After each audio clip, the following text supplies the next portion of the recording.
బిల్డింగులు కట్టారా? Special status ఇచ్చారా? 15 లక్షలు ఇస్తానన్నారు, ఇచ్చారా? కోట్ల ఉద్యోగాలు ఇస్తానని ఇచ్చారా? స్టీల్ ప్లాంట్ అమ్మనని ఎందుకు అమ్ముతున్నారు? కడపలో తెలంగాణలో స్టీల్ ప్లాంట్లు కడతానని మాట ఇచ్చారు. అనేక ప్రామిసులు, వాగ్దానాలు, స్మార్ట్ సిటీలు ఒకటైనా చేశారా? ఇప్పుడు ఇస్తుంది ఏంటిది? హగ్గులు చిరంజీవి పవన్ కళ్యాణ్కి, స్మైల్స్ చంద్రబాబు నాయుడు గారు. ఏం చేస్తున్నారు చంద్రబాబు నాయుడు గారు? ఏంటిది? మళ్ళా నన్ను జైల్లో పెట్టకూడదని. తెలుగు ప్రజలారా, కలవండి, నాతో కలిసి పోరాడదాం. ఇవన్నీ ఎలా సాధించాలో నేను మీకు చెప్తాను. మీరు ఒక్కొక్కరు 10 మందికి 100 మందికి షేర్ చేయండి. మన పోరాటం ఆరంభమే. ముఖ్యంగా కాపులు అందరూ చాలా బాధపడుతున్నారు. మధురగడ పద్మనాభం రెడ్డి అయిపోయి వాళ్ళతో కలిసిపోయారని, పవన్ కళ్యాణ్ ఒంటరిగా పోరాడి ఉంటే హీరో అవునని వీళ్ళతో కలిసి 3% 5% ఉన్నోలే 77 సంవత్సరాల తర్వాత ప్రమాణ స్వీకారాలు చేస్తున్నారు. నిన్న నా దగ్గరికి మొన్న కూడా 10 మంది వచ్చి, అయ్యా మేము ఎంపీలు అవ్వాలని సైన్ చేశాం. అయితే నేను బీసీ అయినందుక కాపు అయి నేను ఒకటే చెప్పాను, నేను కూడా బీసీఏ. 52% ఉన్నాం. నేను కూడా కాపే. 27% ఉన్నాం. ప్రభువుని నమ్ముకున్నాను. 20% ఉన్నాం. మనం 90% ఉన్నప్పటికీ వీళ్ళు ఈవీఎం మంత్రులు ఈవీఎం ట్యాంపర్ చేసి ప్రోగ్రామ్, వీళ్ళందరికీ తెలుసు. ఇది అన్ని అరికట్టాలి అంటే మనం అందరం, బడుగు బలహీన వర్గాలందరూ నా ఆధ్వర్యంలో ఒకటి కండి, అవినీతి అంతం చేసి చూపిద్దాం. Failure is the first step for success అన్నారు. నాకంటే ప్రపంచంలో సక్సెస్ అయింది ఎవరు? వదిలేస్తావా మన దేశాన్ని, మన రాష్ట్రాన్ని? మణిపూర్ లాంటి ఘటన జరగనిస్తావా? ప్రార్థించండి, కష్టపడండి, వీడియో షేర్ చేయండి. తెలుగుదేశం పార్టీ గుండాలందరూ కూడా ఈరోజు చేస్తున్నటువంటి అకృత్యాలని మేమందరం కూడా, పార్లమెంటు సభ్యులందరం కూడా ఈ యొక్క కాన్స్టిట్యూషనల్ అథారిటీస్ దృష్టికి, ప్రైమ్ మినిస్టర్ గారి దృష్టికి తీసుకురావడం జరిగింది. ఆంధ్ర రాష్ట్రంలో ప్రజాస్వామ్యం అన్నటువంటిది ప్రమాదంలో పడింది అన్నటువంటి విషయం ఈరోజు ప్రజలందరూ కూడా గుర్తిస్తూ ఉన్నారు. వారం రోజులుగా తెలుగుదేశం పార్టీ చేస్తున్నటువంటి దాడులు, అత్యంత భయానకమైనటువంటి పరిస్థితులు ఆంధ్ర రాష్ట్రంలో నెలకొన్నటువంటి సంగతి ప్రతి ఒక్కరికి కూడా తెలుసు. కానీ దానికి పూర్తి భిన్నంగా వైఎస్ఆర్ కాంగ్రెస్ పార్టీ పైన, కార్యకర్తలపైన, నాయకులపైన చేస్తున్నటువంటి దాడుల్ని, దాన్ని తిరిగి మేమేదో వాళ్లపైన దాడులు చేస్తున్నామన్నటువంటి విధంగా చిత్రీకరిస్తున్నటువంటి ఘనత ఒక్క చంద్రబాబు నాయుడికే దక్కుతుంది. ఈ రకంగా వక్రీకరించేటటువంటి బుద్ధి ఒక్క చంద్రబాబు నాయుడికి, ఆయన పార్టీ నాయకులకు మాత్రమే ఉందన్నటువంటి విషయం అందరూ కూడా గమనిస్తూ ఉన్నారు. ఈరోజు చంద్రబాబు నాయుడు గారి పరిపాలన ఒక ఆటవిక పరిపాలన అన్నటువంటి విషయంగా మనం అభివర్ణించవచ్చు. మీకు వీడియో రూపంలో కూడా తెలుగుదేశం పార్టీ నాయకులు, కార్యకర్తలు, మా కార్యకర్తల పైన చేస్తున్నటువంటి, నాయకులపైన చేస్తున్నటువంటి దాడుల్ని మీకు చూపించడం జరుగుతుంది. చట్టం లేదు, స్వేచ్ఛ లేదు, న్యాయం లేదు, అన్యాయమే రాజ్యమేలుతుంది. ఈ ప్రమాణ స్వీకారానికి ముందే ఈ రకమైనటువంటి ప్రామాణికాలు సృష్టిస్తున్నారు అని అంటే దీని మీరు అర్థం చేసుకోవచ్చు చంద్రబాబు నాయుడు పరిపాలన రాబోయేటటువంటి 5 సంవత్సరాల కాలంలో ఎలా ఉంటుంది అన్నటువంటిది. కనీసం ఫిర్యాదు చేస్తామన్నా కూడా, దాడి చేయించుకొని దాడి జరిగిన తరువాత గాయాలకి గురై తరువాత కూడా ఫిర్యాదు చేస్తామనంటే అధికారులు భయపడుతున్నటువంటి పరిస్థితి ఫిర్యాదు తీసుకునేదానికి. ఇది చంద్రబాబు నాయుడు పరిపాలన. ఈరోజు రాష్ట్రాన్ని అత్యంత భయానకమైనటువంటి వాతావరణంలో ఈరోజు చంద్రబాబు నాయుడు ప్రమాణ స్వీకారానికి ముందే నెట్టడం జరిగింది. ఇక ఆంధ్ర రాష్ట్రం ఏర్పడిన తరువాత రాష్ట్రం మొట్టమొదటిగా మద్రాసు రాష్ట్రం నుంచి విడిపోయి ఆంధ్ర రాష్ట్రం ఏర్పడిన తరువాత ఎన్నో ఎన్నికలు జరిగాయి, ఎన్నో ప్రభుత్వాలు వచ్చాయి, ఎన్నో ప్రభుత్వాలు వెళ్ళాయి. కానీ ఈ విధంగా ఎన్నడూ లేని విధంగా ఎన్నికల తర్వాత హింస చెలరేగడం అన్నటువంటిది ఈ యొక్క చంద్రబాబు నాయుడే నాంది పలికాడు అన్నటువంటి విషయాన్ని నేను మీకు తెలియజేస్తా ఉన్నా.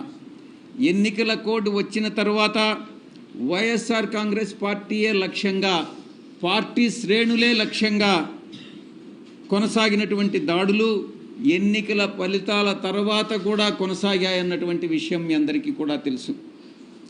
వైఎస్ఆర్ కాంగ్రెస్ పార్టీ కార్యకర్తలని, వాళ్ళ ఆస్తులని, కుటుంబ సభ్యులని లక్ష్యంగా చేసుకుని టీడీపీ ముఠాలు, టీడీపీ గుండాలు ఈరోజు రాష్ట్రంలో స్వైర్య విహారం చేస్తూ ఉన్నాయన్నటువంటి విషయం మనం గమనించుకోవాలి.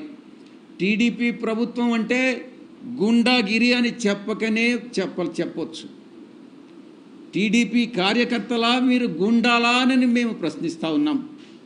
మీరు అడగొచ్చు, ప్రభుత్వం ఇంకా ప్రమాణ స్వీకారం, ముఖ్యమంత్రి గారు ప్రమాణ స్వీకారం చేయకముందే మీరు ఈ ఆరోపణలు చేస్తున్నారు అని మీరు ప్రశ్నించవచ్చు. నేను ఒకటే సమాధానం చెప్తా ఉన్నా, ఉద్దేశపూర్వకంగా దాడులు చేస్తుంటే కూడా పోలీసులు కేవలం సోద్యం చూస్తున్నట్టున్న పరిస్థితులు కూడా కొన్ని ఉన్నాయి. అవి కూడా మీకు క్లిప్పింగ్స్ అన్నీ కూడా మీకు ఇస్తాం.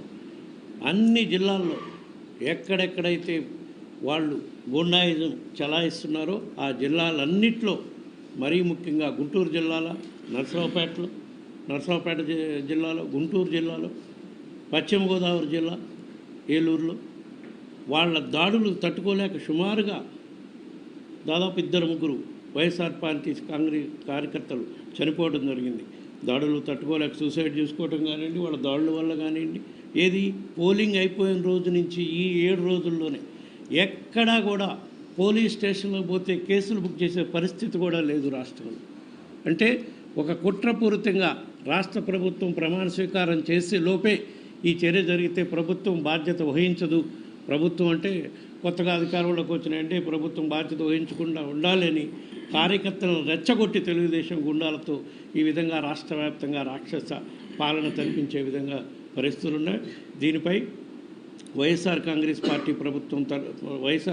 పార్టీ తరఫున కేంద్ర ప్రభుత్వం దృష్టి తీసుకురావడం కోసం గత 3-4 రోజుల నుంచి ప్రత్యక్షంగా కలిసి చెప్పే ప్రయత్నం కూడా చేస్తున్నాం. వాళ్ళు వేరే ప్రమాణ స్వీకారోత్సవాలు వీటన్నిటి వల్ల బిజీగా ఉండటం వల్ల అపాయింట్మెంట్ కూడా దొరికే పరిస్థితి లేదు. కాబట్టి ప్రెసిడెంట్ ఆఫ్ ఇండియాకి, ప్రైమ్ మినిస్టర్కి, హోమ్ మినిస్టర్కి, నేషనల్ హ్యూమన్ రైట్స్ కమిషన్కి కూడా ఈరోజు అన్ని లిఖితపూర్వకంగా ఫిర్యాదులు అందించడం జరిగింది. దీనిపై వీళ్ళ దగ్గర స్పందన రాకపోతే తప్పకుండా న్యాయ పోరాటం చేసి దానికి కూడా అన్ని చర్యలు తీసుకునే కార్యక్రమం కూడా చేసి వైఎస్ఆర్ కాంగ్రెస్ పార్టీ కార్యకర్తల్ని కాపాడుకోవటానికి మా పార్టీ అధ్యక్షుడు జగన్మోహన్ రెడ్డి గారి నాయకత్వంలో తప్పకుండా మా పార్టీ కట్టుబడి ఉంటుంది. వాళ్ళకు అండగా ఉండేదాని కార్యక్రమం కూడా చేస్తాము. రాబోయే రోజుల్లో ఎక్కడెక్కడైతే వైఎస్ఆర్ కాంగ్రెస్ పార్టీ నాయకులు కార్యకర్తలపై దాడులు జరిగినాయో వాళ్ళందరినీ కూడా మా నాయకత్వం తరఫున పరామర్శించి వాళ్ళకి అండగా ఉండేదానికి భరోసా ఇచ్చే కార్యక్రమం కూడా చేస్తామని ఈ సందర్భంగా తెలియజేసుకుంటూ, ఇప్పుడు రాష్ట్రంలో మళ్ళీ కొత్తగా ఏర్పడుతున్న ఎన్డీఏ ప్రభుత్వంలో బీజేపీ కూడా భాగస్వామ్యంగా ఉంది కాబట్టి ఇప్పుడు జరిగిన దాడులన్నిటికి కూడా వాళ్ళు కూడా బాధ్యత వహించే పరిస్థితి ఉంటుంది. కాబట్టి కేంద్ర ప్రభుత్వం తక్షణమే స్పందించి రాష్ట్రంలో శాంతి భద్రతను నెలకొల్పేదానికి, లా అండ్ ఆర్డర్ కంట్రోల్లో ఉండే విధంగా చర్యలు తీసుకోవాలని చెప్పి ఈ సందర్భంగా విజ్ఞప్తి చేస్తూ ఉన్నాం. అన్నీ ఉన్నాయమ్మా. పార్లమెంట్ సెషన్లో ఎంపీలందరికీ రేపులో జరుగుతుంది, ప్రభుత్వం ఏర్పడకముందు జరిగిన పరిస్థితి ఏ రకంగా ఉన్నది బుక్లెట్లు అంటే ఇప్పటి వరకు జరిగిన సంఘటనలపై ఆల్రెడీ మేము కంప్లైంట్ రూపాన అందరికీ పంపిస్తున్నాం. మీకు కూడా మీడియా సోదరులకు కూడా ఇచ్చే కార్యక్రమం జరుగుతుంది. అవి కూడా అందిస్తాం. మళ్ళా రేపు పార్లమెంట్ సెక్షన్ ప్రారంభం అయినాక తప్పకుండా 2 సభల్లో కూడా, ఉభయ సభల్లో కూడా వైఎస్ఆర్ కాంగ్రెస్ పార్టీ కార్యకర్తలపై, నాయకులపై జరుగుతున్న దాడులకి పోలీసులు ఎక్కడా కూడా చర్యలు తీసుకొని ఉన్న పరిస్థితులు కూడా కేంద్ర ప్రభుత్వం దృష్టికి తీసుకొచ్చే కార్యక్రమం తప్పకుండా చేస్తాం. మరీ ఘోరంగా నాయకులు కార్యకర్తలే కాకుండా ప్రభుత్వ ఆస్తుల్ని మరీ విశ్వవిద్యాలయాలలో ఉన్న విగ్రహాలని అన్నీ తొలగించే కార్యక్రమం చేస్తున్నారు. ఆస్తులను ధ్వంసం చేసే అధికారం వీళ్ళకి ఎవరిచ్చారు? ప్రభుత్వ ఆస్తులు. ప్రభుత్వ సచివాలయాల్ని, విశ్వవిద్యాలయాలని విధ్వంసం చేసే కార్యక్రమం కూడా చేస్తున్నారు. అయినా సరే ప్రభుత్వ ఆస్తులను ధ్వంసం చేస్తున్నా సరే పోలీసు వాళ్ళు సోద్యమే చేస్తున్నారు, కానీ ఎక్కడ కేసులు బుక్ చేసిన దాఖలాలు కూడా లేవని చెప్పి ఈ సందర్భంగా తెలియజేసుకుంటాం. ఈ సందర్భంగా మళ్ళీ కూడా మేము కేంద్ర ప్రభుత్వానికి విజ్ఞప్తి చేస్తున్నాం. తక్షణమే ఆంధ్రప్రదేశ్ రాష్ట్రంలో జరుగుతున్న హింసాకాండపై చర్యలు తీసుకునే కార్యక్రమం చేయాలి అని చెప్పి ఈ సందర్భంగా కేంద్ర ప్రభుత్వాన్ని కూడా విజ్ఞప్తి చేస్తూనే ఉన్నాం. In the oath itself, they have encouraged their cadre to do this type of activities. What have you mentioned in the letter to the president? That's what all incident took place. We'll give you. Wherever our party workers have been suffered due to violence, and some of the cases they have lost their lives also in 3-4 incidents. Sir, All those incidents you have you are mentioned. saying that government sponsored, No, but government has not formed. government has not The formed. ruling parties. Ruling party, Telugudesham party, cleverly doing this before taking the vote, so that they cannot be blamed directly because they didn't took the charge. To give that impression, they are doing this. They have encouraged their cadre to do like this. కేంద్ర ప్రభుత్వాన్ని జోక్యం చేసుకోవాలనుకుంటున్నారు. తప్పకుండా, because కేంద్ర ప్రభుత్వంలో ఉండేది BJP, అక్కడ కూడా NDA, Telugu Desam, BJP and Janasena, 3 parties are they aligned there. If they are not taking action, that blame will come on them also. What does about it? Pardon? It will come on them. They are not bothered about it. That's what we are bringing to their notice through you, and directly also lodge this complaint to them. They are available here. We thought of meeting them also. Unfortunately, they are all busy with చేయాలని చెప్పి ఈ సందర్భంగా నేను కోరుతా ఉన్నా. అంతేకాకుండా ఇక మేము ఏం కష్టాలు పడ్డామో, ఏమి ఇబ్బందులు పడ్డామో, ఏం చేసినామో ఆనాడు బ్రహ్మాండంగా మా ప్రభుత్వం 10 సంవత్సరాల పాటు గృహ అవసరాలకు కానీ, అదేవిధంగా పారిశ్రామిక అవసరాలకు కానీ, రైతాంగం అవసరాలకు కానీ బ్రహ్మాండంగా కడుపు నిండా కరెంట్ ఇచ్చినాం. ఇవాళ రేవంత్ రెడ్డి ప్రభుత్వం వచ్చినాక రాష్ట్రంలో మొత్తం కరెంటు కోతలు, రైతాంగానికి కరెంటు లేదు, పరిశ్రమలకు కరెంటు లేవు, ఇండ్లకు చక్క కరెంటు లేదు. ప్రజలు అర్ధరాత్రి పూట కరెంటు 3 గంటలు 4 గంటలు పోతే రోడ్ల మీదకి వచ్చి నిరసనలు తెలుపుతున్నటువంటి సందర్భం. మరి కేసీఆర్ గారు ముఖ్యమంత్రిగా దిగిపోగానే కటక బంద్ చేసినట్టు కరెంటు ఈ రాష్ట్రంలో ఎందుకు బంద్ అయింది? దాని మీద దృష్టి పెట్టాల్సినటువంటి ముఖ్యమంత్రి కరెంటు విషయంలో గత ప్రభుత్వం మీద బురదల్లే ప్రయత్నాలు, ఆరోపణలు చేసే ప్రయత్నాలు, ఈ రకమైనటువంటి చిల్లర పనుల మీద ఆయన శ్రద్ధ పెట్టింది. అదేవిధంగా తెలంగాణకు సంబంధించినటువంటి సంక్షేమ కార్యక్రమాలన్నీ ఆపేసింది ముఖ్యమంత్రి. తెలంగాణకు సంబంధించినటువంటి ప్రాజెక్టుల నిర్వహణ, ఇప్పుడు వానాకాలం సీజన్ స్టార్ట్ అవుతుంది, రైతాంగం ఇప్పుడు తుకం పోసుకుంటున్నారు ఆల్రెడీ, చాలా చోట్ల ఇక నార్లేసుడు స్టార్ట్ అవుతుంది. ఇప్పటికీ మేము గతంలో ఇచ్చినటువంటి రైతు బంధు ఇయ్యలే, ఆయన చెప్పినటువంటి రైతు భరోసా ఇయ్యలే, ఎకరానికి 7,500 ఇస్తా అన్నాడు, అవి ఇయ్యలే. మేము ఇచ్చే 5,000 కూడా ఇప్పటికి ఇయ్యలే రైతాంగానికి. ఎరువులు విత్తనాల కోసం రైతాంగం ఇబ్బంది పడుతున్నారు, లైన్లలో చెప్పులు పెట్టి బుక్కులు పెట్టి పక్కకు పోతా ఉన్నారు. ఆదిలాబాద్ లాంటి జిల్లాల్లోనైతే మా జిల్లాలో విపరీతంగా రైతాంగం ఎరువుల కోసం విత్తనాల కోసం అపసొపలు పడుతుంటే పోలీసులు కర్కశంగా దుర్మార్గంగా లాఠీ చార్జీలు కూడా చేసి రైతాంగాన్ని చెరగొడుతున్నటువంటి సందర్భాలు చూసినాం. సో ఇట్లా సీజన్ ప్రారంభమైనప్పటికీ కూడా రైతాంగం యొక్క సమస్యలు పరిష్కరించకుండా, రైతులకు చేయాల్సినటువంటి పనులు చేయకుండా చిల్లర రాజకీయాల మీద శ్రద్ధ పెడుతున్నారు ముఖ్యమంత్రి రేవంత్ రెడ్డి. కాబట్టి నేను ఒకటే విషయం ఈ సందర్భంగా ముఖ్యమంత్రికి గుర్తు చేస్తూ ఉన్నా, ఎట్టి పరిస్థితుల్లో తెలంగాణ రాష్ట్ర ప్రయోజనాలకు విఘాతం కలిగించకుండా మీరు పనిచేయాలి. తెలంగాణ రాష్ట్ర ప్రయోజనాలకు విఘాతం కలిగితే డెఫినెట్గా తెలంగాణ ప్రజల పక్షాన, తెలంగాణ ప్రజల గొంతుకగా బీఆర్ఎస్ పార్టీ చాలా బలంగా కొట్లాడుతుందని చెప్పి సందర్భంగా నేను తెలియజేస్తా ఉన్నా. ఆదిత్యనాథ్ దాస్ నియామకాన్ని వెంటనే రద్దు చేయాలని చెప్పి ముఖ్యమంత్రిని నేను డిమాండ్ చేస్తూ ఉన్నా. రైతాంగానికి సంబంధించినటువంటి కరెంట్ ఇవ్వడం కానీ, నీళ్ళు ఇవ్వడం కానీ, విత్తనాలు ఎరువులు ఇవ్వడం కానీ, రైతు భరోసా మీరు ఇస్తా అన్న రైతు భరోసా కానీ ఇమీడియట్గా ఈ పనులన్నిటి కూడా సీజన్ స్టార్ట్ అయింది కాబట్టి వాటిని పూర్తి చేయాలని చెప్పి నేను ఈ సందర్భంగా ముఖ్యమంత్రిని కోరుతా ఉన్నా. ఇది మాత్రమే కాదు, ఇవాళ ఇంత మంచిగా కడుపు నిండా కరెంట్ ఇచ్చిన కేసీఆర్ గారి ప్రభుత్వం మీదనేమో కమిషన్లు ఇస్తున్నది ఈ ప్రభుత్వం, వాళ్ళేమో అన్నిట్లలో కమిషన్లు తీసుకుంటున్నారు. కాంగ్రెస్ అంటేనే కమిషన్ల ప్రభుత్వం అయిపోయింది. ప్రతిపక్ష పార్టీల మీద, గత ప్రభుత్వాల మీద కమిషన్లు వేసుడు, వీళ్ళు మంచిగా ఇసుకల మద్యంలా భూములల్లా చివరికి ధాన్యంలా అన్నిట్లలో కమిషన్లు తీసుకున్నాడు. కాంగ్రెస్ అంటేనే కమిషన్ల ప్రభుత్వం అని ఇవాళ వాళ్ళు రుజువు చేసుకుంటూ ఉన్నారు. ఈ కమిషన్ల మీద శ్రద్ధ తగ్గించి నిజమైనటువంటి పాలన మీద దృష్టి పెట్టాలని చెప్పి ఈ సందర్భంగా నేను ముఖ్యమంత్రిని కోరుతా ఉన్నా. అంతేకాకుండా కిషన్ రెడ్డి గారు కేంద్రంలో బొగ్గు గనుల శాఖ మంత్రిగా బాధ్యతలు తీసుకున్నారు, సంతోషం. కిషన్ రెడ్డి గారిని కూడా నేను సింగరేణి ప్రాంతం నుంచి ప్రాతినిధ్యం వహిస్తున్నటువంటి వ్యక్తిగా, అక్కడి నుంచి గతంలో ఎంపీగా ఎమ్మెల్యేగా ఉన్నాను, ఆ ప్రాంతం నుంచి నాయకుడు ఉన్నాను కాబట్టి కిషన్ రెడ్డి గారిని కూడా కోరుతా ఉన్నా. గతంలో మా ప్రభుత్వం ఉన్నప్పుడు ముఖ్యమంత్రి కేసీఆర్ గారు ఆనాడు ప్రధానమంత్రి గారికి లేఖ రాశారు. సింగరేణికి సంబంధించినటువంటి బొగ్గు బావుల్ని సింగరేణి సంస్థకే ఇవ్వాలి, వేలంలో పెట్టొద్దని చెప్పి. ఆనాడు పరిశ్రమల శాఖ మంత్రి ఉన్నటువంటి కేటీఆర్ గారు ఆనాటి బొగ్గు గనుల శాఖ మంత్రి ఉన్న ప్రహ్లాద్ జోషి గారికి కూడా లేఖ రాశారు. సింగరేణికే బొగ్గు బ్లాకులు సింగరేణి సంస్థకి ఇవ్వాలి, ఓపెన్ యాక్షన్లో పెట్టొద్దని చెప్పి. మరి ఇవాళ మీరే బొగ్గు గనుల శాఖ మంత్రి అయ్యారు. దయచేసి మీకు విజ్ఞప్తి చేస్తూ ఉన్నాం, మీరు తెలంగాణ బిడ్డ, సింగరేణి ప్రాంతంలోని బొగ్గు బావులన్నింటినీ కూడా వేలానికి పెట్టకుండా సింగరేణి సంస్థకే ఇవ్వాలి, ఆ దిశగా మీరు చొరవ తీసుకోవాలి, ఖచ్చితంగా ఇప్పించే బాధ్యతను కూడా మీరు తీసుకోవాలి అని చెప్పి సందర్భంగా నేను కిషన్ రెడ్డిని కూడా కోరుతా ఉన్నాను. అదేవిధంగా తెలంగాణ రాష్ట్రం ఏర్పడ్డ తర్వాత 2014లో మొట్టమొదటి అసెంబ్లీ సమావేశాల్లోనే ఆనాడు మా ప్రభుత్వం ఏకగ్రీవ తీర్మానం చేసింది, సింగరేణి కార్మికులకు ఆదాయపు పన్ను నుంచి మినహాయింపు ఇవ్వాలని. కాబట్టి ఇవాళ మీరే బొగ్గు గనుల శాఖ మంత్రి ఉన్నారు, సో మీరే చొరవ తీసుకొని ఆ తీర్మానం. సరే, ఇప్పుడు శానిటేషన్ నిర్లక్ష్యమా లేకపోతే ఇంకో, ఇప్పుడు శానిటేషన్ సంబంధించి యాజ్ పర్ దాని కొన్ని నామ్స్ ప్రకారంగా సంఖ్య ఇంకా డబుల్ చేయాలి, ఇంకా డబుల్ ఇంక్రీజ్ చేయాలి శానిటేషన్ స్టాఫ్. వీటన్నిటి ఉన్న శానిటేషన్ స్టాఫ్ 100 మంది ఉంటే వాళ్ళు చెప్పిన లెక్క ప్రకారంగా ప్రాక్టికల్ కూడా మనకు కూడా తెలుసు 15 మంది ఆబ్సెంట్ అవుతారు, ఓ 15% లీవ్ పెడతారు. సో పర్సెంట్ ఆఫ్ ఎగ్జిక్యూషన్ కూడా తప్పవుతుంది.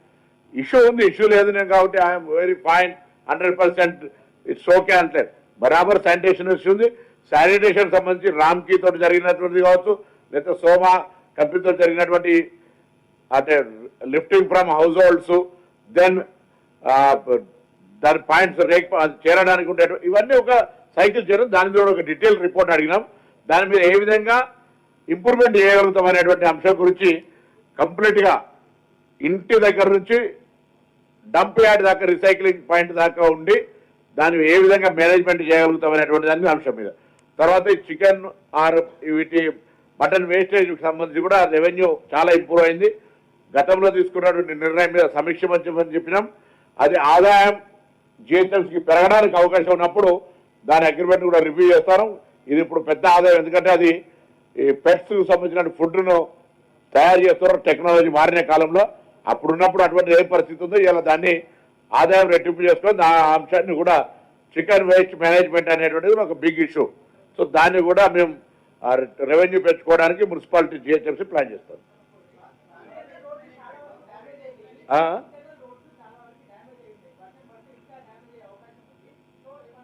ఏ రోడ్స్ ఇప్పుడు వర్షాకాలంలో రోడ్ వేయడానికి వీలుండదు, మీకు తెలుసు. డాంబర్ రోడ్ అయితే అసలు వేయడానికి వీలుండదు.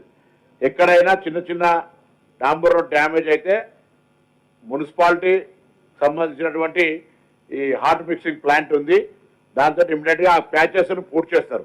So water road damage expansion కాకుండా ఉంటుంది. దాన్ని బ్లాక్ ట్యాప్కు డాంబర్కును వాటర్కు లింక్ చిన్న రంధ్రం రోడ్డు కాబట్టి దాన్ని వెంటనే మనం కవర్ చేసుకోకపోతే ఆ రోడ్ అంతా డ్యామేజ్ అవుతుంది. సో దాన్ని కూడా చాలా సీరియస్గా అబ్జర్వ్ చేస్తూ ఉన్నారు. మా దగ్గర ఉన్నటువంటి డిపార్ట్మెంట్ తరఫున ఇంటర్నల్గా జిహెచ్ఎంసీకి ఉంది కాబట్టి దాని నుంచి కూడా రిపేర్ చేసి అవి ఏర్పాటు చేస్తారు రోడ్స్. రైట్, ఒక రిపోర్ట్ తీసుకుంటున్నాం. సాలిడ్ వేస్ట్ మేనేజ్మెంట్ కావచ్చు, సాలిడ్ పికపింగ్ ఫ్రమ్ హౌస్ పాయింట్ కావచ్చు, ఇది స్టేజ్ సైకిల్, ఇది ఒకటి. దానికి సంబంధించి అంతా కూడా ప్రక్రియ మీద ఒక డీటెయిల్ నివేదిక ఇవ్వడం, దాని తర్వాత ఏదైనా చర్యలు తీసుకోవాల్సి వస్తే గౌరవ ముఖ్యమంత్రి గారి నోటీస్ తీసుకొని చేస్తాం. అందరూ నమస్కారం. పురాతన భవనాలకు సంబంధించి ఐడెంటిఫికేషన్ అయింది. సరే అది ఎన్ని ఐడెంటిఫై అయినా వాటికి సంబంధించినటువంటి శాఖ ఇంజనీరింగ్ శాఖ నివేదిక ఇస్తాం. నివేదిక ఇచ్చిన తర్వాత నివాస యోగ్యం లేనటువంటి అన్నీ కూడా ఖాళీ చేయబడతాయి, ఖాళీ చేయబడితే సీజ్ చేయబడతాయి. కూలగొట్టాల్సినవి కూలగొడతాం. వాళ్ళ ఇల్లు కూడా ప్రజల సహకారం అవసరం ఉంటుంది. కూలిపోతుందనే బిల్డింగ్లో ఉండి రేపు పొద్దున ప్రాణ నష్టం జరిగే అవకాశాన్ని మీరు ఇవ్వద్దని కోరుతూ అందరు నమస్కారం తెలియజేస్తాం. పాటుగా సిల్ట్ రిమూవల్కి సంబంధించిన అకౌంటబిలిటీ, ఎందుకంటే వర్షం పడ్డాక దాని కౌంటర్ ఉండదు. సో దాని పరంగా కూడా సిల్ట్ రిమూవింగ్ ఆస్పెక్ట్ లోపల అన్ని రకాల చర్యలు తీసుకోబడతా ఉన్నాయి. ఎక్కడైనా మీ నోటీసులు ఉంటే దయచేసి మా దృష్టికి తీసుకురండి. తప్పకుండా సిల్ట్ తీయడానికి తీసుకోవాల్సిన చర్యలన్నీ కూడా తీసుకుంటాం.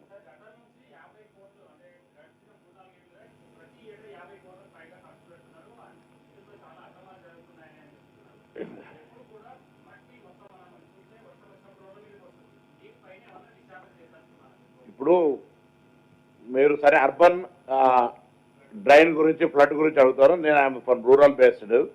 వాగుంది, వాగు నుంచి ఉష్కే తీస్తుంటాం, మళ్ళీ వాటర్ వస్తుంటే మళ్ళీ వాగులు ఉష్కే పడుతుంది. అట్లనే సిల్ట్ తీసినా ప్రతి సంవత్సరం 50 కోట్లైనా ఏదైనా సిల్ట్ తీస్తూ ఉంటే మళ్ళీ వాటర్ ఫ్లో ద్వారా సిల్ట్ ఆటోమేటిక్గా ఫామ్ అవుతుంది. ఇది రొటీన్, ఎవరో క్రియేట్ చేస్తుందో ఎవరి నిర్లక్ష్యం వల్ల కాదు. ఇది ఒక సైకిల్ చైన్. దాన్ని రిమూవ్ చేయడానికి తప్పని పరిస్థితి. జిహెచ్ఎంసీ అధికారులతోటి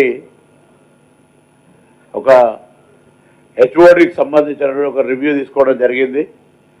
ముఖ్యమంత్రి గారి ఆదేశాల మేరకు రాబోయే వర్షాకాలంలో హైదరాబాద్ నగర ప్రజలకు ఎక్కడ కూడా ఇబ్బంది